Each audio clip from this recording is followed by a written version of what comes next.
A key component of the modern world economy, the chemical industry delivers products and innovations to enhance everyday life. It is also an industry in transformation, where chemical executives and workers are delivering growth and industry-changing advancements while responding to pressures from investors, regulators, and public opinion. Discover how leading companies are approaching these challenges here on The Chemical Show. Join Victoria Meyer, president of Progressio Global and host of The Chemical Show, as she speaks with executives across the industry and learns how they are leading their companies to grow, transform, and push industry boundaries on all frontiers. Here's your host, Victoria Meyer. Hi, everybody. This is Victoria Meyer, host of The Chemical Show podcast. So this is the second in a series of podcasts where I'm going to be sharing how leaders in the chemical industry are responding to some key trends, including sustainability, digitization, and supply chain disruptions. So these are things I've been talking with my podcast guests about, and I'm going to be using these solo podcasts to distill some of those learnings as well as bring in some additional perspectives. So on the first episode in the series, we talked about sustainability. This week, the episode is focused on digitization. And digitization is a topic I love. We're living in a digital world, right? We all recognize that, whether it be in the devices and streaming and podcasts and Zoom and all kinds of things. Digital is all around us. And certainly on a personal perspective, we've experienced tremendous amounts of digital innovation over the last decade. But let's be really honest.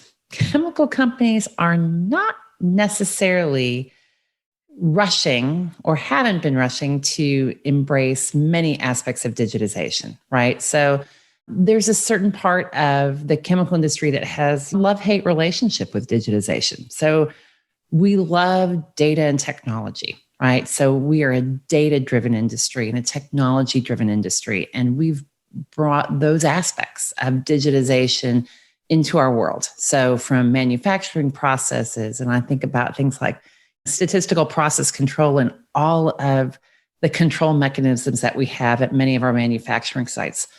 Digital technology, really advanced and really powerful. We are embracing data and technology and decision-making and technology in our decision-making when it comes to financial and operational decisions. On the other hand, there's a bit of a love-hate part of this, and the hate is really in the sense that we're a relationship-oriented business, and we've been pretty slow and reluctant to replace what has traditionally been person-to-person interactions with a digital interface, right? So whereas in our personal life, we're very accustomed to getting on an app, getting on the websites, making reservations, ordering dinner, et cetera. In our business life in the chemical industry, we're a little less excited in many cases about taking the person-to-person sales relationship, the customer relationship, and heck, the internal business relationships, and moving it to a digital platform. And yet, as one of my guests said, the time is now. We've got to move. So anyway, I've been doing digital things for 20 years, right? So I still remember 20 years ago implementing one of the first e-commerce solutions at Shell Chemicals. So it was really a front-end interface, not a pretty website that had a lot of manual back-end on it to place orders, get information, do order tracking, things like that, right? A decade later, I went back and was managing that group and come to find out, well, the front end and the customer interface hadn't changed very much, although the back end had changed quite a bit and was more sophisticated and more connected to the systems.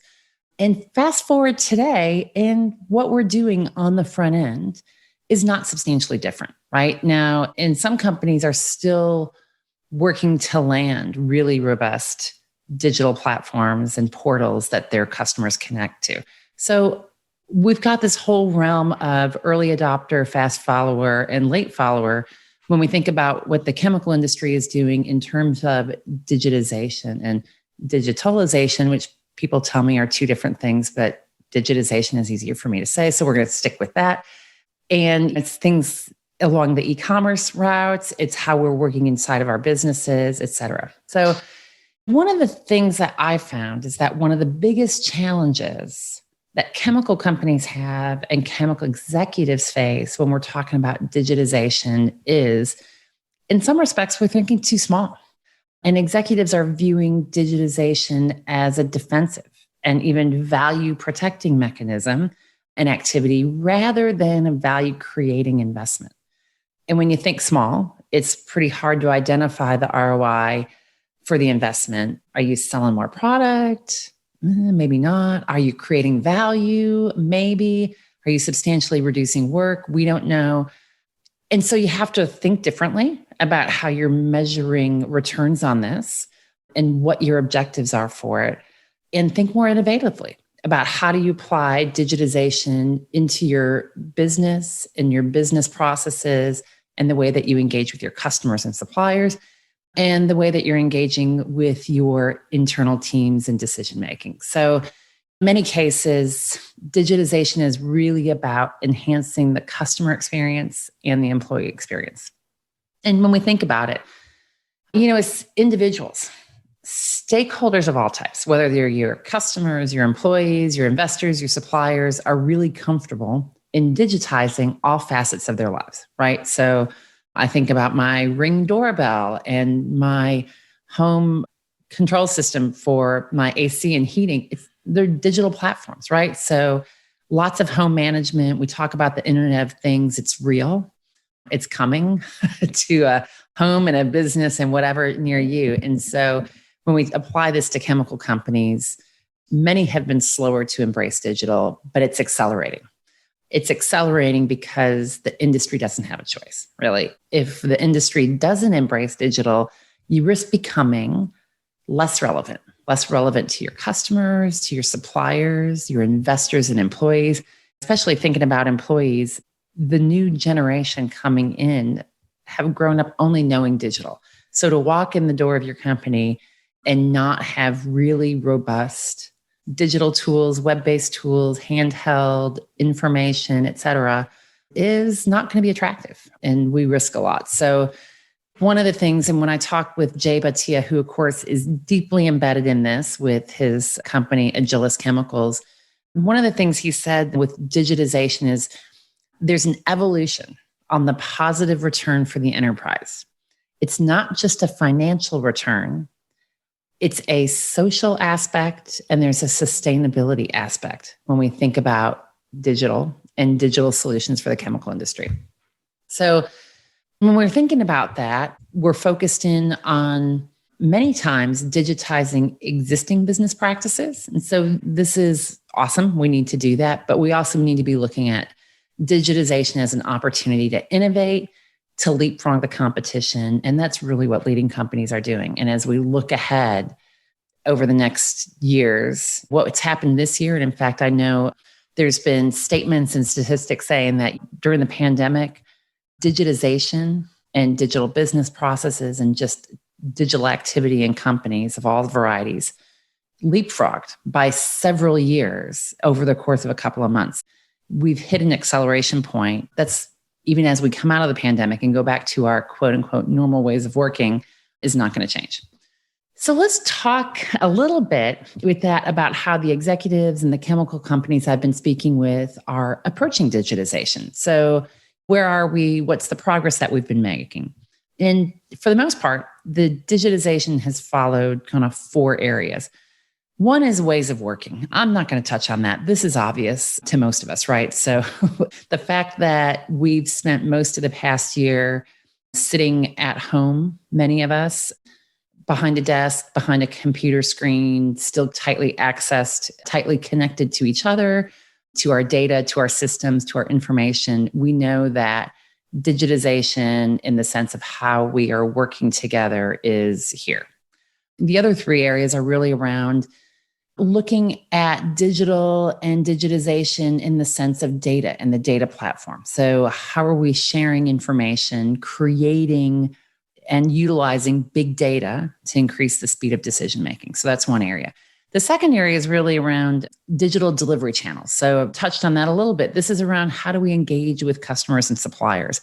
And this is really taking root now. And we're seeing this with a lot of companies in ways that it hadn't taken root in the past. So I think we'll touch on that a little bit And the third way that companies are embracing digitization is harnessing innovations to solve problems, change the way we work, and start leapfrogging and getting creative with doing business in all its various shapes and forms. So, touching first on the data platform. All right. So I think this often is like the most obvious place. And sometimes we don't even think of this as digital, right? So many companies have been living with SAP systems, and there's this deep back end data and processes that connect and digitize. But really, the evolution in some of this is around big data, as they like to call it. So there's millions of pieces of information that exist in many companies, everything from manufacturing and all the different data elements that might arise in your manufacturing site, safety and all the aspects about your people, your customers, customer insights, business operational processes. So if I think about these data platforms that are getting put in place, it's things SAP's been there for a long time. Now, in other cases, and when he talked to Joey Goulion, one of the things he talked about was that SI Group was focusing on was implementing a global operating platform.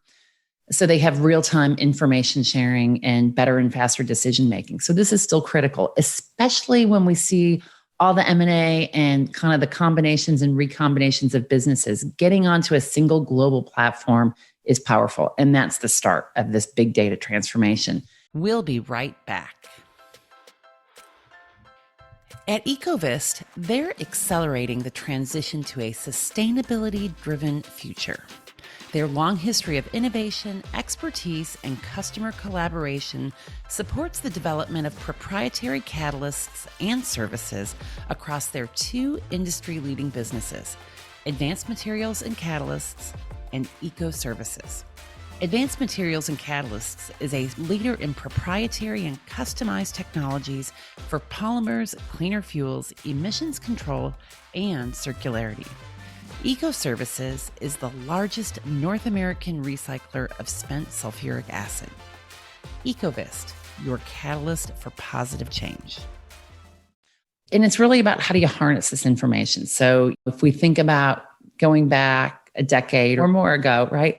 Our use of data was pretty crude. So you had the data in the system, you dump it into a spreadsheet, you do an analysis, maybe a pivot table, because sometimes I still have problems figuring out those pivot tables, but I love them nonetheless.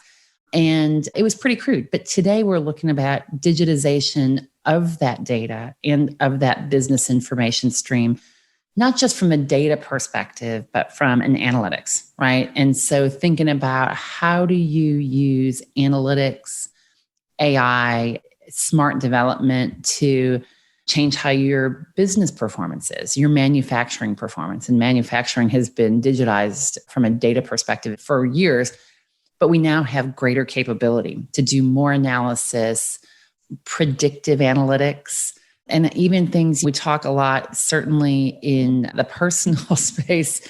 I hear a lot about, Facebook's algorithms and what they're pushing out, and Google and LinkedIn, and there's pros and cons to all of it. But the reality is being able to figure out what those algorithms are, using them to transform your business and your business performance is where companies are starting to focus, right? So increasing the speed of decision-making. When we talked with Pat Rapella, one of the things he said is that the big companies have figured this out, right? And so what he said is the mid-sized companies are heavily focused on digitization and bringing talent into their organizations to support this, right? So that's where a lot of this activity is. And the reason is large companies already have people and strategies in place, right? So if we put this in the context of a early adopter, fast follower, late follower concept here, in many cases, some of the chemical majors, and I group people into that like Dow and BASF and Shell and others, they've been working on big data for years and AI and algorithms and really harnessing the power of all the various bits and pieces of data in their system.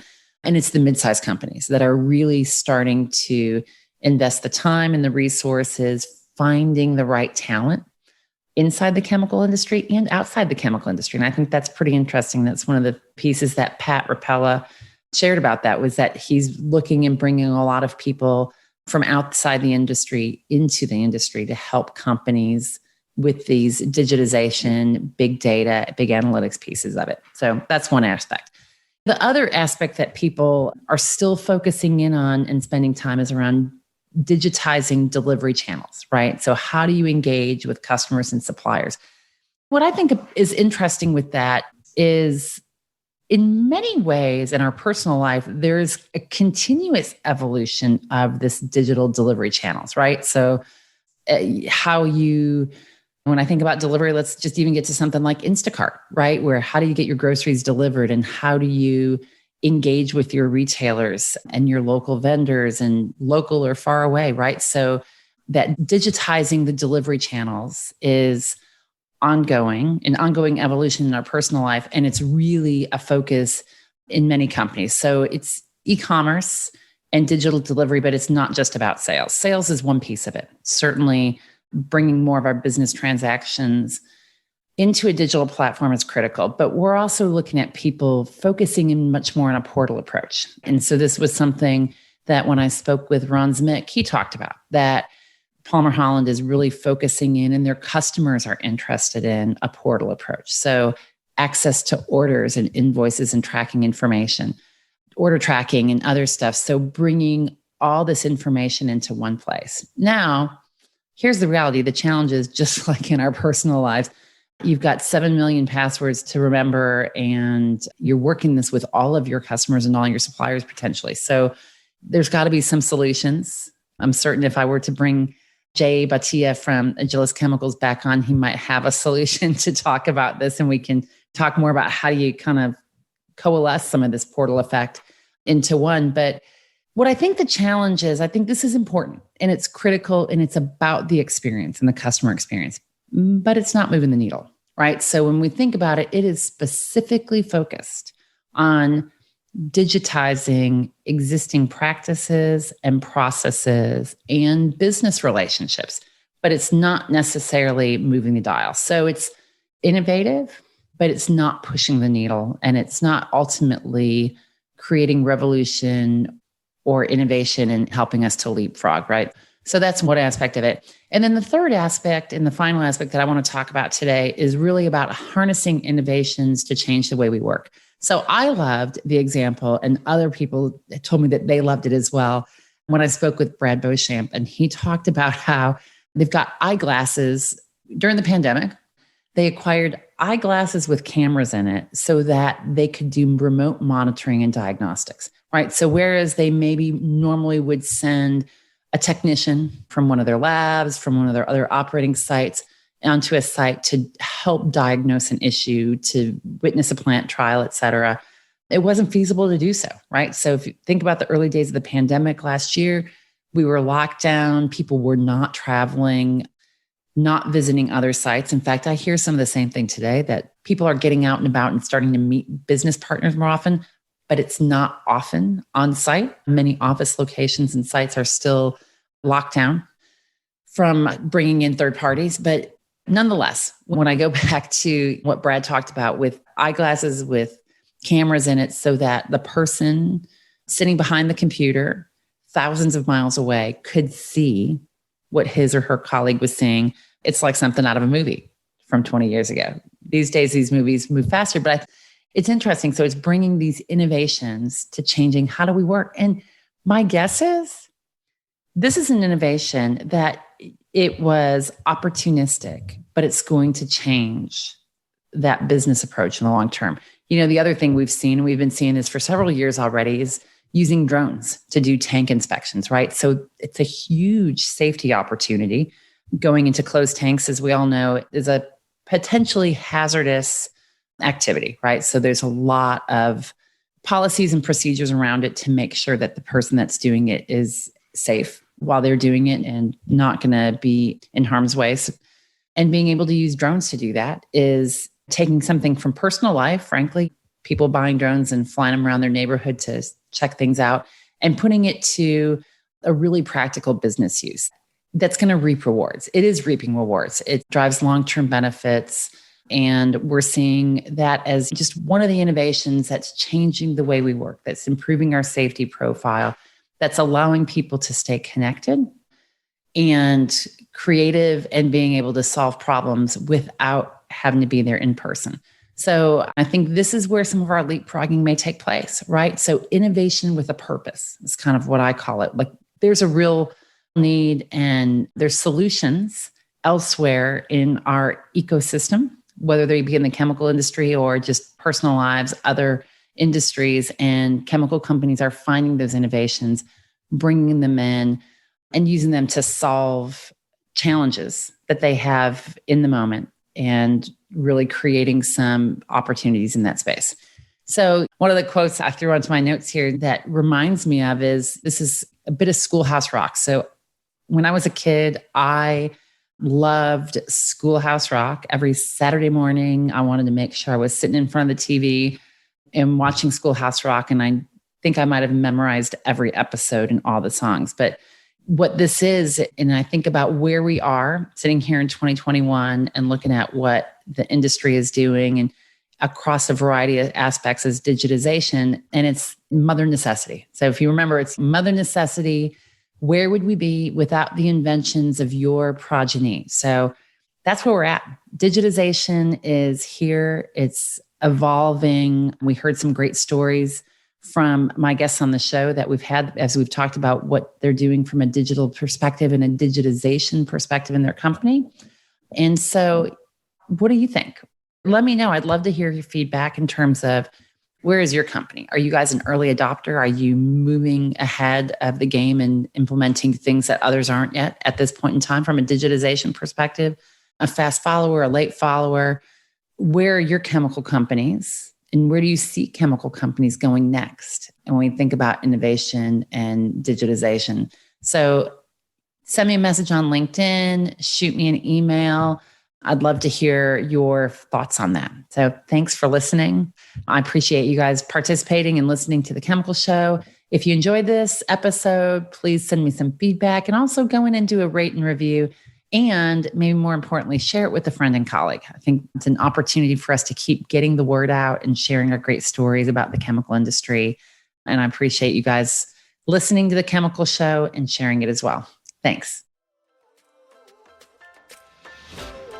We've come to the end of today's podcast. We hope you enjoyed your time with us and want to learn more. Simply visit thechemicalshow.com for additional information and helpful resources. Join us again next time here on The Chemical Show with Victoria Meyer.